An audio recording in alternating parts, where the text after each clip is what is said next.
itu apa? Anemia atau kurang darah merupakan kondisi di mana tubuh kita kekurangan sel darah merah yang sehat atau sel darah merah yang ada di dalam tubuh kita itu tidak berfungsi dengan baik. Akibatnya, organ tubuh tidak mendapat cukup oksigen. Jadi, biasanya penderita anemia ini akan terlihat pucat, mudah lelah, dan mudah ngantuk. Nah, teman-teman, ada beberapa tanda dan gejala yang harus teman-teman tahu nih. Sebenarnya, tanda dan gejala anemia ini sangat bervariasi, tergantung dari penyebabnya. Lalu sebenarnya anemia dan tekanan darah rendah itu beda loh teman-teman. Yuk simak penjelasannya. Jadi anemia itu merupakan kondisi yang terjadi ketika tubuh kita kekurangan hemoglobin. Penyebabnya karena kekurangan hemoglobin, kekurangan asupan zat besi atau vitamin B12 maupun asam folat, perdarahan, kehamilan, kegagalan sumsum tulang dalam memproduksi sel darah, banyaknya sel darah merah yang pecah, dan juga penyakit ginjal kronis.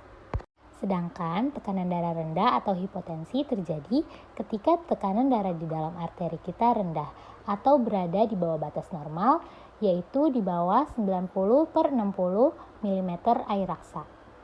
Biasanya penyebabnya karena kekurangan cairan tubuh atau dehidrasi, kehamilan, konsumsi obat-obatan tertentu, perdarahan, penyakit jantung, diabetes, atau gangguan hormon tiroid.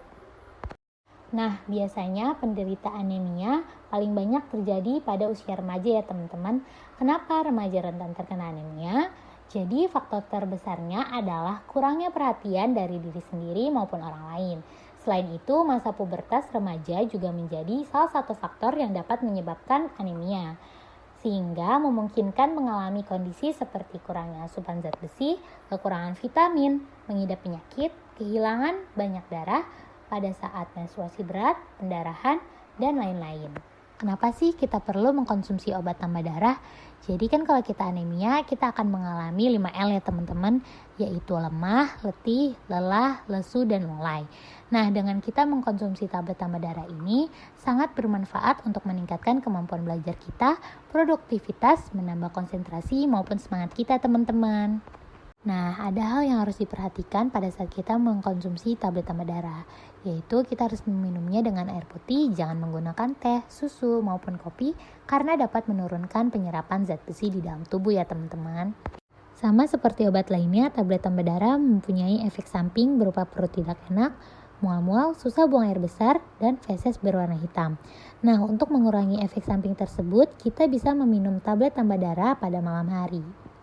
Nah, selain memakai obat-obatan atau terapi farmakologi, ternyata anemia bisa loh teman-teman diatasi dengan terapi non-farmakologi. Kira-kira apa ya? Jadi, dari kebanyakan jurnal, pasien yang mempunyai penyakit anemia disarankan untuk memakan makanan yang kaya akan zat besi dan juga vitamin C. Nah, contoh makanannya itu bisa dengan memakan pisang, bayam, dan jambu. Yuk teman-teman, kita cegah dan atasi anemia. Nah, di sini sudah ada beberapa cara. Yang pertama, dengan makan makanan kaya akan zat besi, karena zat besi dapat menghasilkan hemoglobin di dalam sel darah merah. Yang kedua, dengan makan makanan yang mengandung vitamin B12, karena vitamin B12 berperan penting dalam pembentukan sel darah merah. Yang ketiga, makan makanan yang mengandung asam folat, karena asam folat atau vitamin B9 dapat membuat sel darah merah yang baru.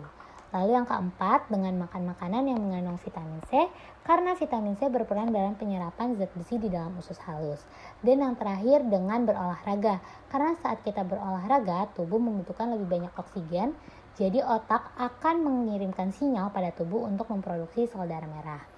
Dan untuk pengobatannya, kita bisa meminum obat-obatan yang telah diresepkan oleh dokter, lalu bisa juga dengan transfusi darah, tetapi dengan order dokter ya teman-teman.